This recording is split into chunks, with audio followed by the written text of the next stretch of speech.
Welcome to The Truth in This Art. Thank you for tuning in to these conversations at the intersection of arts, culture, and community. I am your host, Rob Lee. And today I'm excited to be in conversation with my next guest, who is analytically minded and is in awe of the power of human creativity. He is the principal at Burkholder Agency, which builds businesses for fine and commercial artists of all mediums. He's also played a pivotal role in developing major creative projects, as well as mentoring artists to elevate their professional careers. Please welcome Scott Burkholder. So thank you for joining the podcast, Scott. I appreciate you taking the time. So for those who are undipped, unfamiliar, I mean, I've seen the name. The name's been floating around. Yeah, I was referred to you, but could you give the fine folks out there sort of that introduction of who you are, and sort of in that, what was your first art experience? I find it's either the making of art, the appreciating the art, the coming online when it relates to art and creativity. So who are you and sort of that first art experience? First of all, I want to say, thanks for having me and just giving me the opportunity to connect with you. And the conversation, I feel like, is a cherry on top of that. So I'm glad to be here and excited to be here and appreciate this question. And I'm probably going to throw you under the bus is the wrong word, but you sent questions ahead of time. So I didn't script it. It's improv, but I definitely had the opportunity to think about it. And I want to tell you, I think this is a powerful question. Like, what is that first encounter that sticks with you? And I'll oftentimes use it in my profession of coaching artists and getting them to think about the value of what they do by going back to that really intimate first experience that just lingers with them. And oftentimes it's magical, to discover that. And I had to scratch my head a little bit on this because I haven't pondered it for myself, and probably the way that I push my artists that I have the opportunity to work with. And I grew up in rural Minnesota, and I thought it was a big town because we had a Walmart, a Kmart, and a Target, and but we were void of real cultural experiences, and in many respects. But I think as I've matured, I'd say the cultural experiences were different than what you find in a metropolitan center like Baltimore or these spaces that we know as cultural producers. And in my childhood, I think, the exposure to art probably came mostly through music. And one of the critical or pivotal cultural things that I remember is there was a classic concert series that came to my hometown, and my mom and dad were subscribers of that. And probably the first half dozen years that I went, I think I felt like I was forced to go. Yeah. And by the end of it, though, it was something that I look forward to.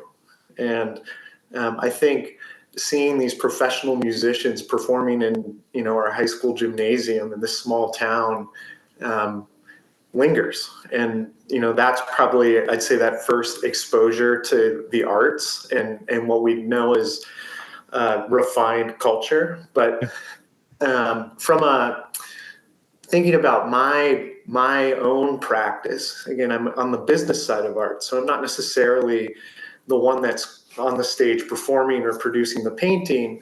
I think my first real intimate foray into that was right out of college. I had a business going on the side of my day job where I was a residential painter. And when I say painter, I mean like living rooms and bedrooms and things like that. And as that business was growing, I started employing artists like musicians and writers and painters.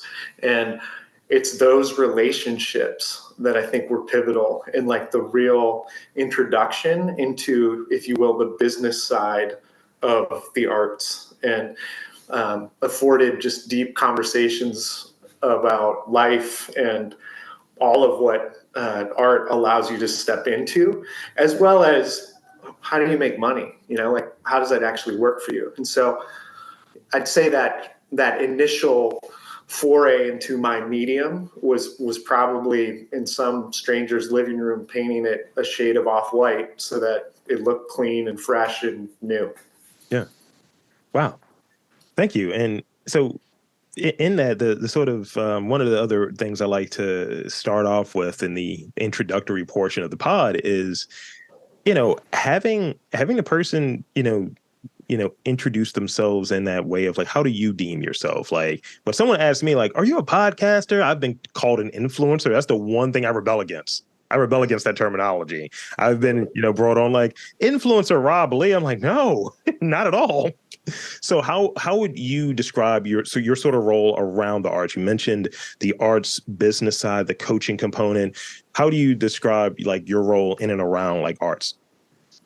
I call myself an agent, and that's a loaded term in some respects. And there are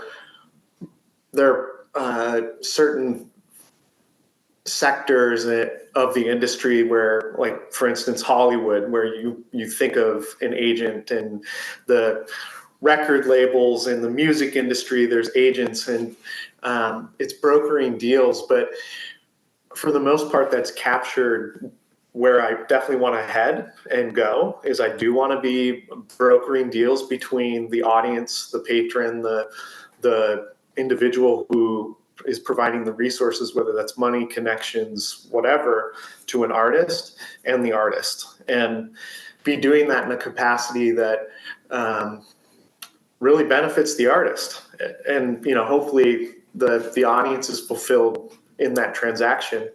But it's a term that I use to just really capture all of that business side, because even within Hollywood, you have agents, but then you also have managers, and you also have publicists, and you also have a fill in the blank 27 other roles that it takes to build, multi-million-dollar careers.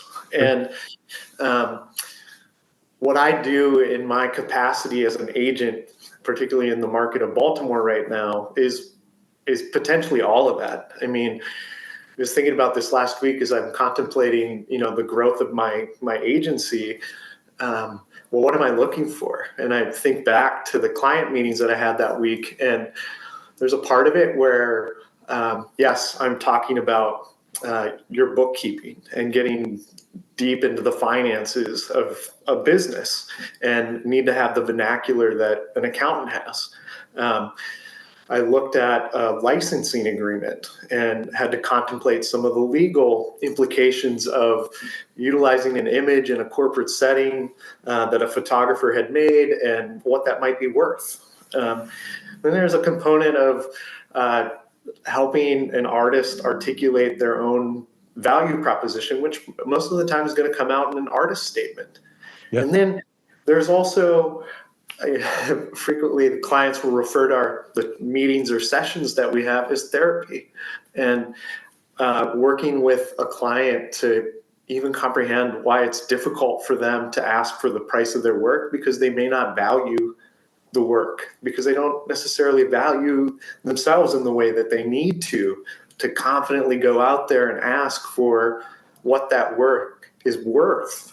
And so right now, I call myself an agent, which means sometimes I'm your accountant, sometimes you're your lawyer, sometimes I'm your marketing person, sometimes I'm your therapist, and helping work through whatever it is that it's going to be required to really create a sustainable business first and foremost, but eventually a thriving business. So a man of many hats, despite not wearing a hat currently. Well, I think we have a similar haircut, if we're honest. I mean, we're it's close. It's close. Recently shaved. And and I read, and this definitely got my eye.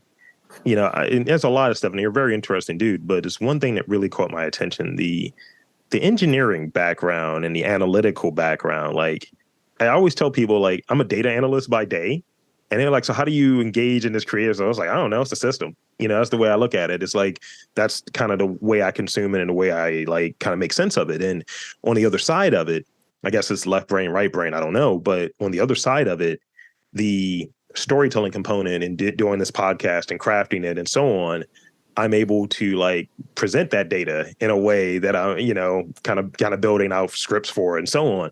So talk a bit about sort of that background and sort of that decision to shift a little bit more from that engineering and analytical work more to sort of what you're doing these days.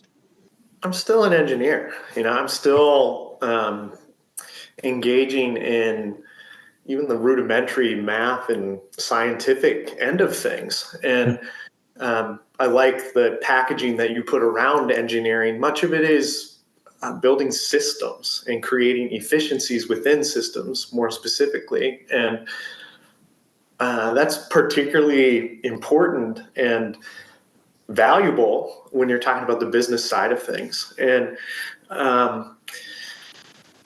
I think the transition, or I know the transition happened through relationships, just meeting people at the right times in my life, including, the folks that I was painting living rooms, various shades of off-white with.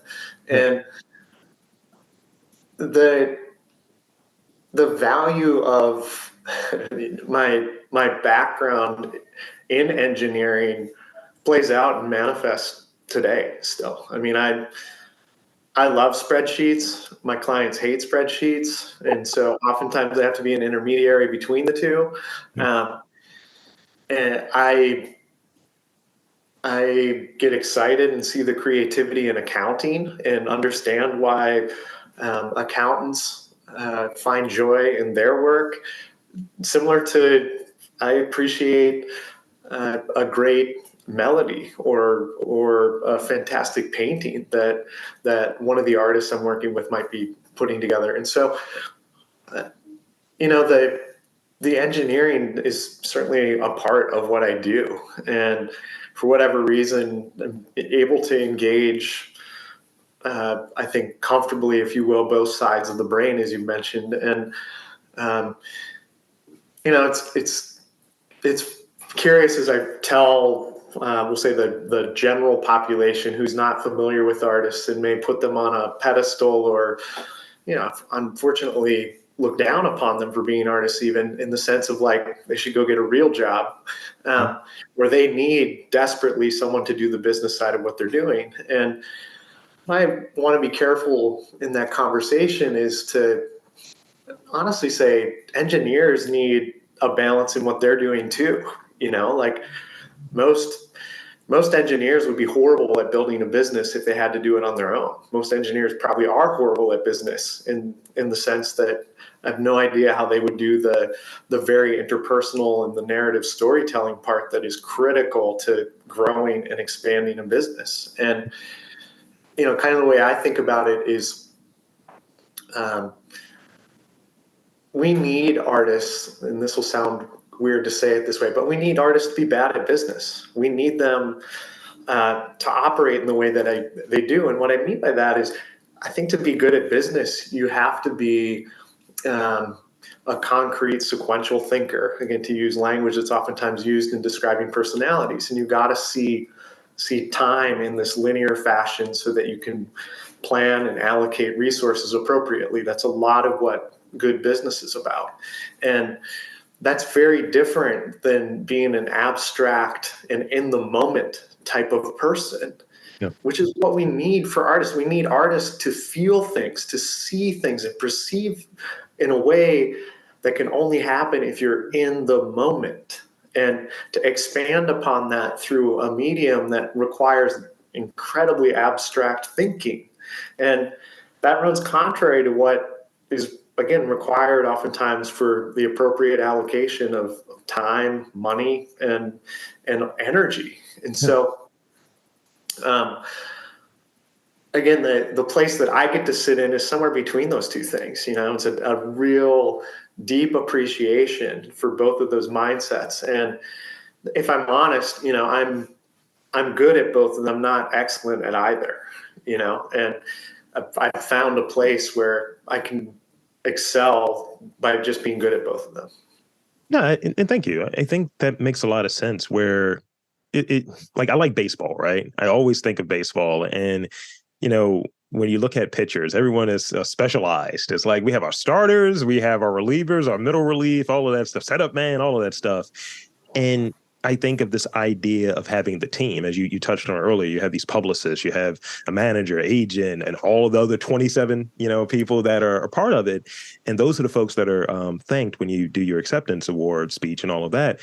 And I think that is a really salient point there. And one of the things that I've been told more and more recently, because like I have a business degree, I have that as the background, but this is something that I've been doing probably as long, being a podcaster for about 15 years. So those things kind of just run concurrently. Doesn't mean that I'm particularly good at either or great at either of them. I'm serviceable, I suppose. And I think a lot of folks run into that where you're maybe in alignment or out of alignment rather, and doing sort of like opportunities that don't fit, but scarcity is there. So you have to do it. And you're trying to think as the business person, but you didn't read over that contract as well, and all of the different things that can happen. And it's not out of being bad at something. It's more so this idea that you're an artist, you paint, you're a podcaster, you do podcasts. And the thing that I'm told more and more recently is you have a job, you don't want another one.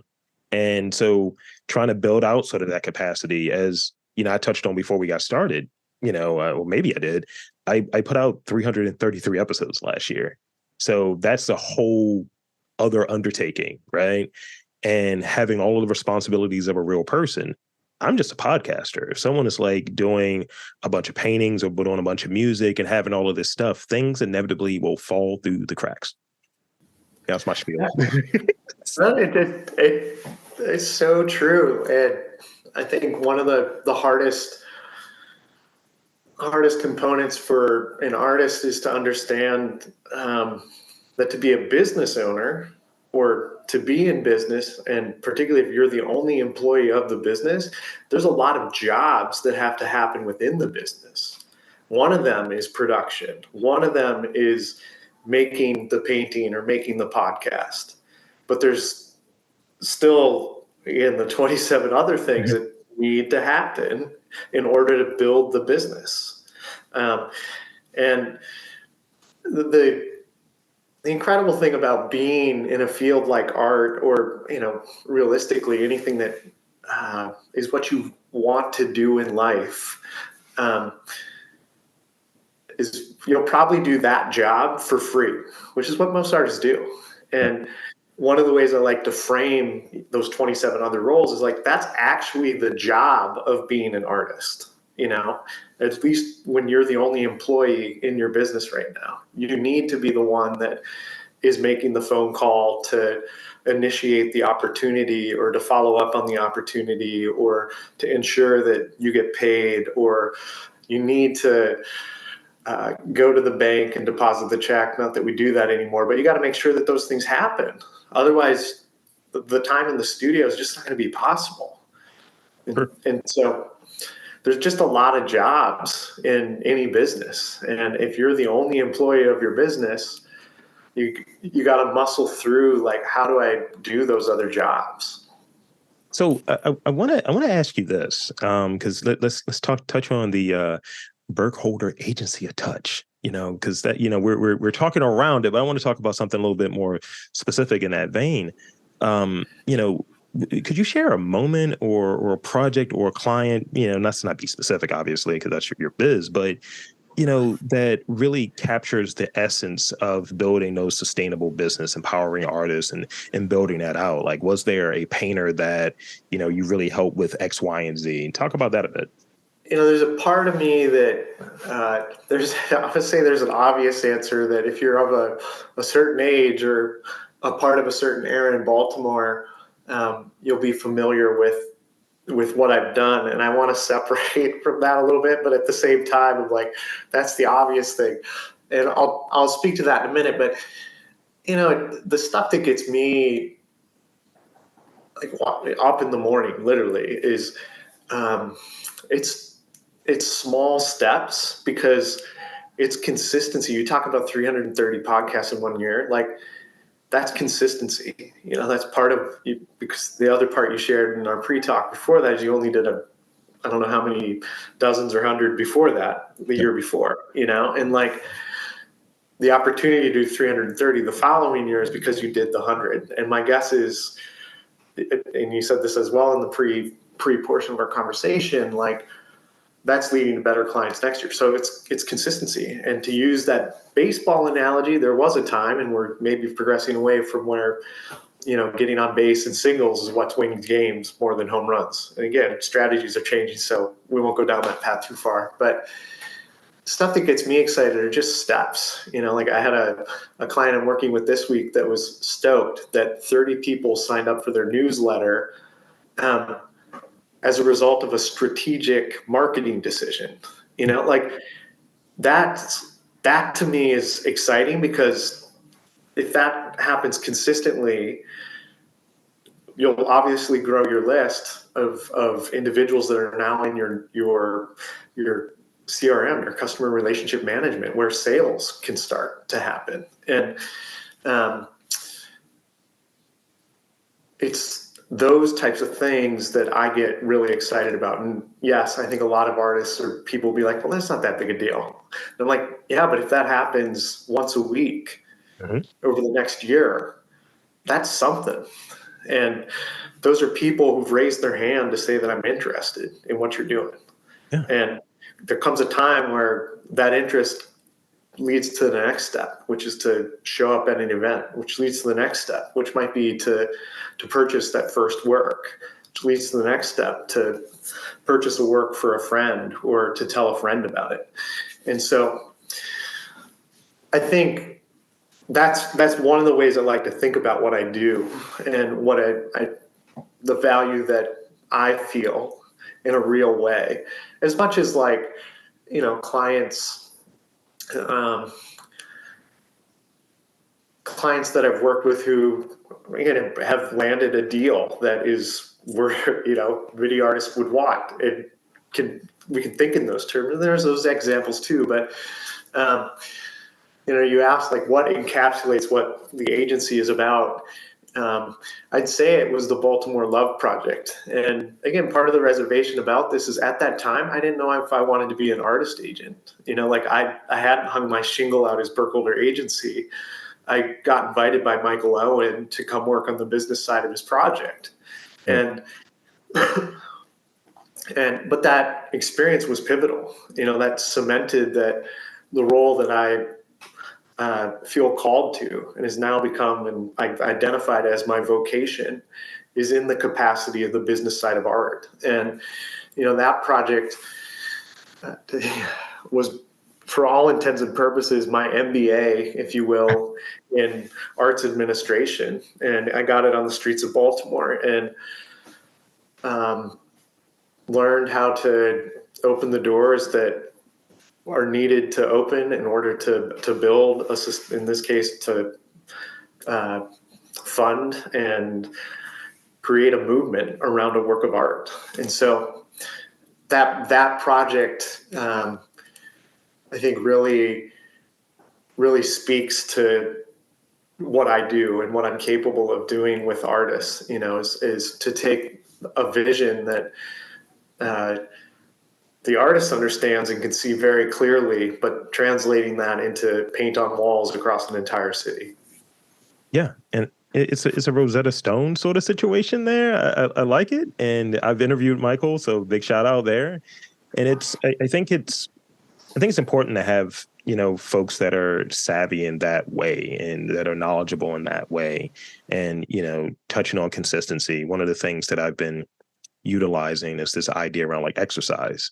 Like, you know, even this is an example I think that fits. You know, you have someone go to the gym, you know, you try to do that curl and it's like those 30s aren't moving the way that they used to, but you still got to go after it. You know, you might have a partial rep, you might have a failed rep, but you're getting something out of it. You're learning something out of it. And then maybe the next day you go, you're a little stronger. Or maybe the next week you go, you're a little stronger, but you don't just give up on it.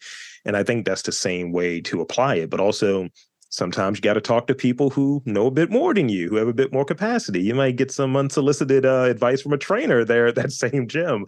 I know I do. But you're getting that sort of support and that sort of direction to take what you're doing to that sort of next stage and flesh it out. One of the things that happens, and I use this on occasion, and as I'm moving into sort of this next stage of the podcast, I'm being a bit more intentional of who I want to work for. I'm not really in the business of chasing opportunities. It's like I'm fine in that regard, but it's like not doing raggedy stuff. It's like, you got to have your stuff in order, and having a team or having folks around to vet these things before they even get to the person that is in the production side, as you were touching on earlier.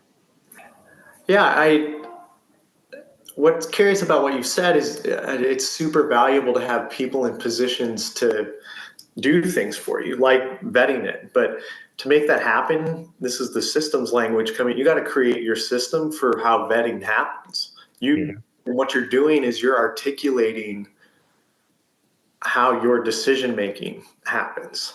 Yeah. And that's really hard to do.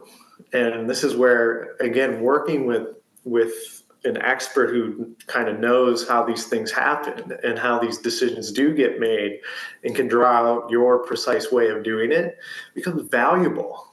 And we recently I do free virtual workshops. I call them co-working sessions. And we had a session where we were talking about hiring. And at one point, one of the participants had said, I don't even know what I want to hire someone to do. I just want someone else to do it for me. Yeah. And I realized, wow. And this is where a lot of artists are at, is they want someone to do marketing. The thing is, someone can't do your marketing for you if you don't know what your marketing is, which then means you probably need to work with someone at a very strategic level of marketing. And I'm going to tell you, a marketing strategist bills at a very different rate than someone who's just going to make an Instagram post for you. Right. Like the person that decides what would go into that Instagram post and that would actually do the thing you want that Instagram post to do is a lot more expensive than someone who might be able to go out and capture the content and write the caption and put it onto your post for you. And again, when we're hiring individuals, we got to know what we're hiring. And what's curious is that there's a lot of really hard, deep, heady work that goes into writing a good job description that leads to the results that you're looking for. And this is really true in the realm of sales and marketing. Yeah. I had my first job out of college was a marketing job, but on the marketing analytics side of it. And I was like, man, I want to do some of the sexy stuff. And I was able to do some of that, but then being a person that on the back end. So what was the ROI on that? What do we invest there? All of these different things. And, I think it is very telling. Like when you see these things, like I have a pretty decent vision of what I want, but I'm not unmovable. I'm never really sort of, caught on this is what this is always. There are some things that are non-starters. I'll give you an example. I was sitting down as part of a project with a school, that college, and I was the subject for this project. And they were giving me design sort of expertise and breaking down things. And I was like, yeah, so if we do this rebrand of your thing and maybe change your logo, I was like, no, the logo is part of the ethos. That's a non-starter. And it was just very, very point, on point when it comes to that. I was like, I'm open to things, but that's like one that's not. I was like, it fits, and this is why it fits. And being able to articulate that, it was it was a lot of that. But I think it's being able to articulate that sort of vision, or even when, and I'm serving as, I guess, an avatar here of an artist or of someone that would be potentially like reaching out to someone like you, in that sort of role of like knowing what you want. And that thing you said so eloquently about sort of the rates between someone that's doing more of the order fulfilling part of it versus the strategy part of it. The strategy person, that bill rate is crazy. It's up there. I mean, especially if they're good, right? Because it's going to lead to the results that you're looking for. But I think, and this is the thing that I want to give to a lot of my artists, is it's in you. It's like, these answers. It's hard to pull it out. It's hard to articulate it. And any business has to go through that process of defining their value proposition. And it's one thing to say that you're selling a painting. It's another thing to sell, we'll say, the emotion that might be in that painting. Yeah. And if you're not clear on the context of the painting or the work that you've made that might allow someone to step into that emotion, it can be really hard to sell that painting, And yes, there are going to be people out there who don't need any of the context to be told to them in any way, and they'll feel it. But that might be a hard population to get in touch with. Or it might be a population that you haven't, again, really identified in a way that you could even get them in front of the painting to feel that thing that would cause them to value it in the way that you do. And so when I'm working with an individual, much of it is to get them to articulate what's going on in their head. Like, what are they thinking? What are they feeling? And using that to create your strategy. Like, you have that ability. And again, it's just hard work, and it's not potentially as enjoyable as what the studio might do for you. But if you're capable of doing that, you probably can, one, be successful in building your business of your own accord, but two, even hiring people to do those things for you because you've done the hard work. Yeah. And I've been in that spot a few times where you have a bad hire, you have someone who just doesn't quite fit, and it's never they suck. It's more so like what's missing from this sort of description. Why is this the person that I'm getting? Or why is this the skill set that I'm getting? Maybe I need to look at that a bit harder. And I think a lot of folks encounter that. There are instances where I'm booking someone and I get the assistant and the assistant is not assisting. And I'm like, oh, this bad hiring is going around. But also it is sort of the shortcuts too that we do. I'll say, we're about a year into it being so prevalent, but using like ChatGPT or AIs and so on to try to tighten some of those things up, because there is a sort of person power limit or person power lack. And I've been in that spot before where not knowing how to properly use it. Like, if someone is like, write my artist statement for me, they can't have everything that you're going to capture in it. But if it's like, hey, this is my artist statement, I wrote this, put this in a proper context. That's actually how that loop is supposed to work. And, just sort of having this understanding, really being able to look at it. And I think it's a collaboration thing. Going back to the Rosetta Stone thing I touched on, I think if someone has an idea of what their aim is, and they can talk with another person, it's like having a second set of eyes or having a proofreader in many regards, if you have a semblance of what your work is about and what you're doing. And doing this podcast and having folks who are creatives, having folks that are in this sort of business side of things as well, I get different viewpoints on what this podcast is about and what I do. And I'm like, oh, that's interesting. That's better than what I had to say. I just got out a microphone. And it's funny. So I think talking with someone who has that mindset and is doing it strategically and has that sort of background of, this is how you best position yourself from a value proposition and present yourself strategically, I think you go a long way in that regard. You can get back to the cool stuff like the production of the art. Well, even riding along with the ChatGPT, a few thoughts come to mind. If you ask the wrong questions or put in the wrong prompts, it's going to be terrible, And similarly, ChatGPT is a great writer, but a horrible editor. And as thinking about the business side of art, you need to know how to ask the right questions to get the right support output that you're looking for. And if you don't know the right questions to ask, again, it can be super helpful and beneficial to work with somebody at that strategic level.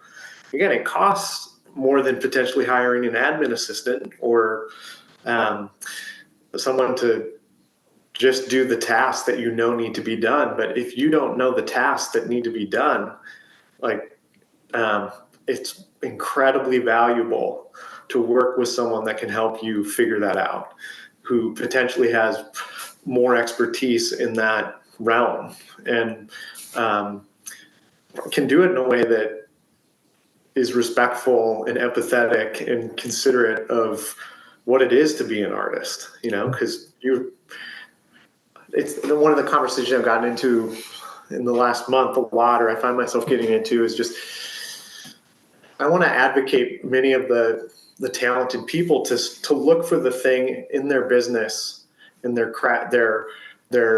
creative practice that can generate cash.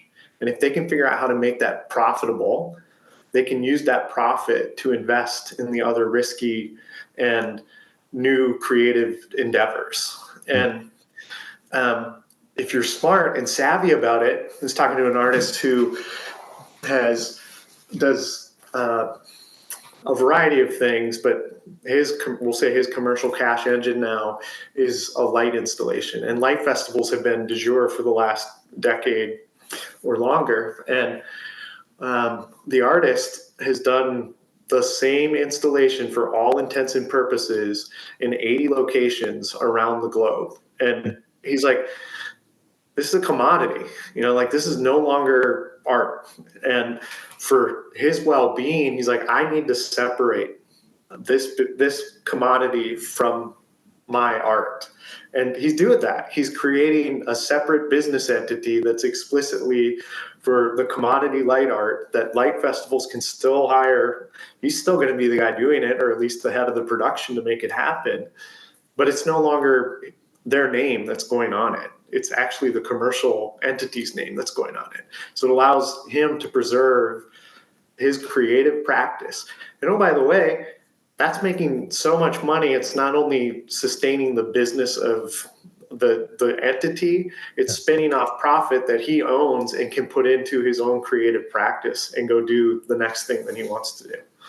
That's so important. It's using, when you're in that spot of figuring out what the cash cow is, what the funding generator is, you almost use yourself or an extension of yourself as the funder.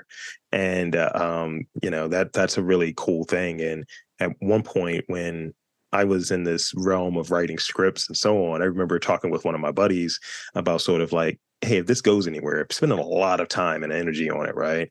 I was like, can we have like a bucket of stuff that's for us that we don't want to really, have interference in the other stuff this is good. We want to do this, but this is sort of our B material. We want to keep the A stuff for ourselves. It's like when a rapper keeps all of the best beats for themselves.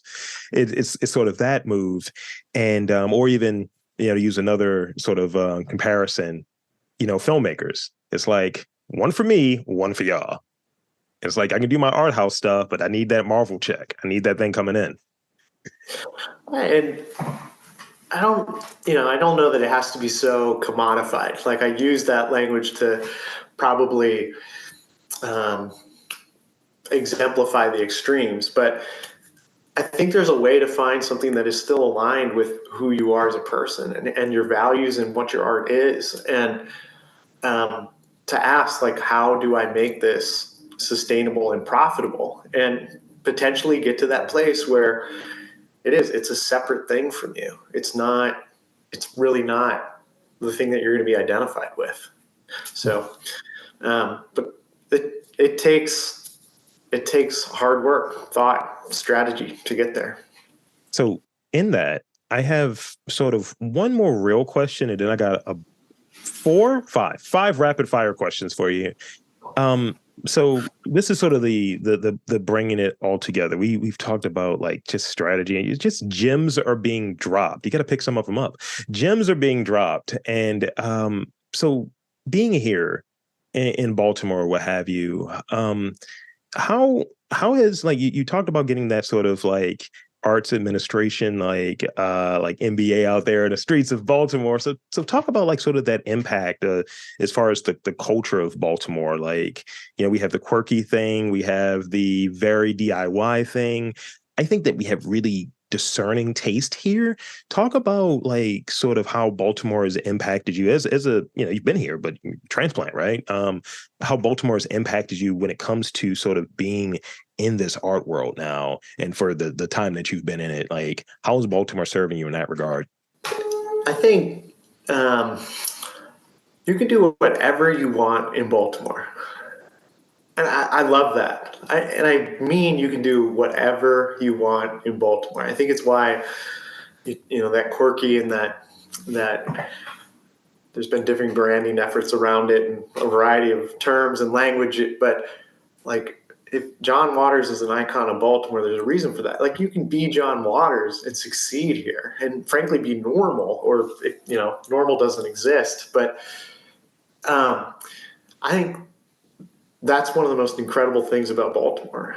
And on top of that, and I don't know that this is going to be true forever. I'm looking out my front window, and there's a building going up that has commercial on the first floor and 19 units above it. Like, there's a lot of serious development and investment coming into Baltimore. But right now, Baltimore is incredibly accessible and affordable. And again, I want to recognize that doesn't necessarily mean that it's easy, but I do think it's way less expensive than a lot of other municipalities that you could be in, and producing your cultural artifacts and making art. Like, it's a really affordable city to do that in, and have access and proximity to so many other resources by train and up 95 and down 95. So I think Baltimore is just this place that's inspired me to believe that you can do whatever you want. You can figure it out. And along with that, I think there's an incredible opportunity in Baltimore to do that, because it is affordable still. And I want to say, just packaging, I think one of the questions that you had planted in our email correspondence was just like, what are the challenges and the easy ones? I'd say that's it's both of those things. You can do whatever you want here, and it's affordable. But I would say one of the challenges of Baltimore is you got a ton of people doing whatever they want, and not always recognizing that I don't need to go create a new arts organization. I don't need to create yet another convener of all of the artists in Baltimore. Like, those things are happening. And I understand we're individuals, and we have our unique needs and identities. But if we can start working together a little bit more in some of the sectors, I think we'd be amazed at the resources that already exist within this network, as well as the gravity that network has to attract more resources. And so, to say, I think Baltimore has energized me because I've seen so many people doing just cool, funky, fun stuff that frankly is only possible here because of the cost. And, I have friends who have started restaurants and stores, boutiques, as well as other creative endeavors. There's no way in hell they could have done that in DC or Philly or New York, but they can do it here, and along with that, there's just this element of, there's a lot of people doing whatever the hell they want without connecting to what's already happening.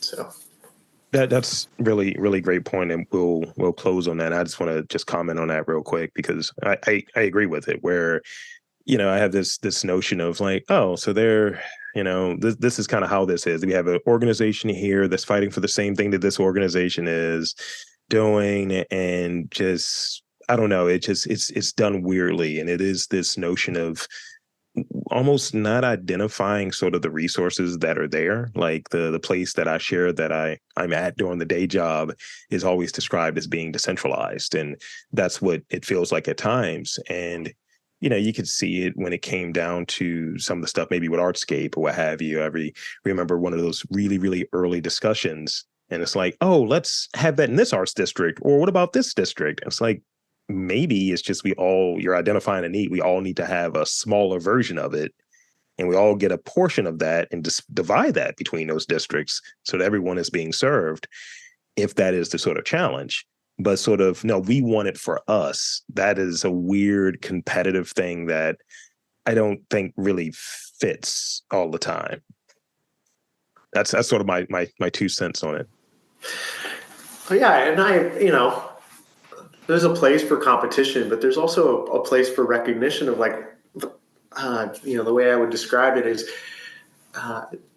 businesses, whether that's an organization that is convening people or traditional, businesses are built off of relationships. And really, when we break down a business model, what we're doing is we're looking at different relationships. Mm-hmm. And it's fun to imagine how if we moved a party, individual, organization from one aspect of our business model to a different box, a different type of relationship, the business could be completely different. And to put this in perspective, Google is a search engine. Yeah. And probably the most important part of the search engine is search. Yet that's given away for free because actually Google's business model is an advertising business model. It's not a search engine. We're not paying for the service of search. Yeah. We're paying for the service of search with our data, but that's not how we fit in Google's business model. That's not the relationship they have with us. We're not customers when we're typing in our query of where we want to go on the internet. Sure. Whereas there are models for search engines where you pay for the search engine and they don't sell your data, And so anyway, I think what can be fun in this is just reimagining, instead of looking at somebody as competition for those same resources, what happens if we look at them as partners? What happens if we look at them as part of our audience, part of our customers, or whatever it might be? So it's great. It's a great way to look at it. And now we can shift into sort of the final portion of the podcast here. The part that I know that you, like everyone that comes on this podcast, is super excited for. It's the rapid fire portion. So I have 4 rapid fire ones, because one of them you kind of already answered. And I was just like, I can just remove that, not to be redundant. This one,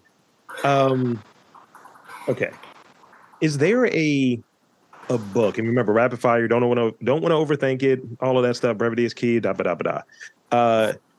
there a book or resource that you would recommend for someone who is really interested in sort of their, adding more of the business into their art, being more strategic with how they present and how they work within their sort of art practice? The War of Art by Steven Pressfield is the first book that comes to mind. And he followed that up with a couple of other ones, including one called Turning Pro. But there's a concept in there about resistance, and much of it has to do with the creative practice and just getting into the studio and that consistency of showing up. But it's also the mindset that I want artists to feel in business. It's like, you got to get into your marketing regularly. You got to get into your sales. You got to get into your bookkeeping and your finance. And I like using that book because it definitely is talking about art, but I think it's super valuable stuff for business. And for the creative sect, that's probably the book that I shouldn't even say probably. It's the book that I hand to clients usually when I start working with them. So, yeah, I'm definitely going to check that book out. I actually have it in my now in my Google search, and you just sold them your data, Rob. So this is the next one. I'm always curious about what people eat, and especially when it's when you have a connection to maybe a different place. So culinarily speaking, what is something you miss from Minnesota? I would say casserole. A good casserole.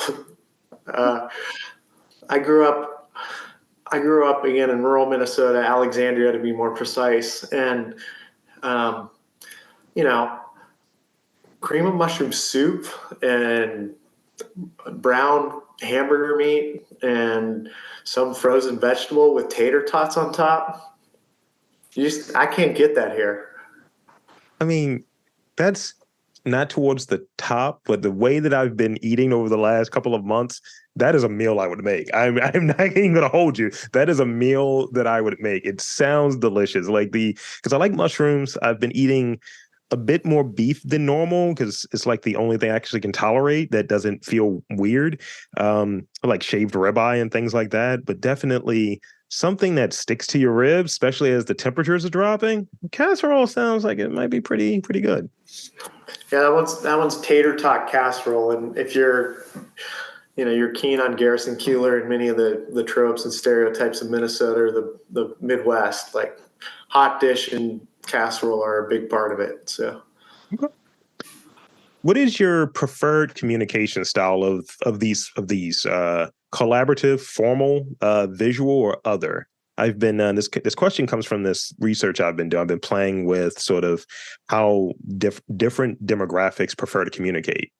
So, like based on like their sort of age ranking or what have you. So, I'm trying to see if it rings true. What is your preferred communication style?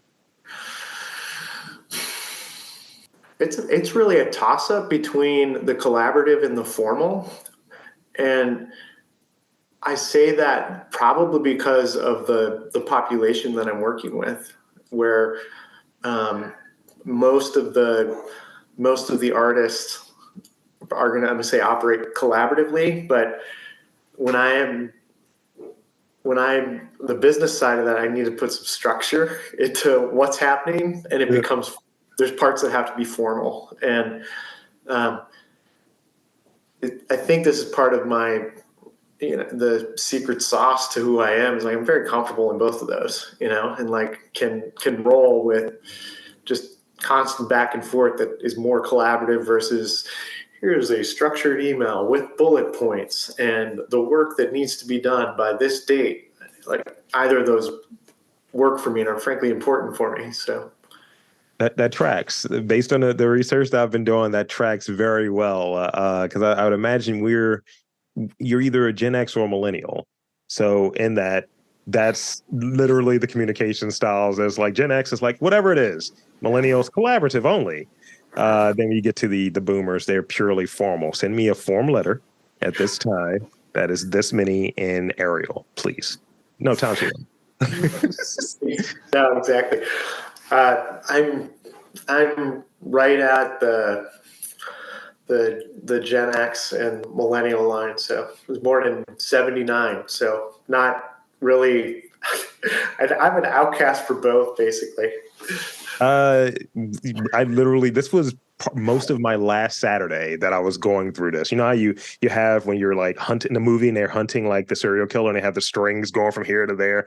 That's what I'm doing with like demographic data. It's like, well, if you look at this TikTok, right, and just breaking it down, and it's rang true. It's undefeated as a question. So this is the last one I got for you. So Charlie, right? Creative muse, stress reliever. Which lane does Charlie the English Bulldog hang out in? Oh, definitely stress relief. I mean, um, just the we're definitely dog parents right now, and the thing about a dog that is distinctive from a human is um, they definitely love you regardless. And I'm not as worried about whether or not I'm influencing her in the right way. Like it really is. It's just joy. It's pure joy. And um, I haven't. If there's a medium that I feel most competent in, it is definitely words and writing.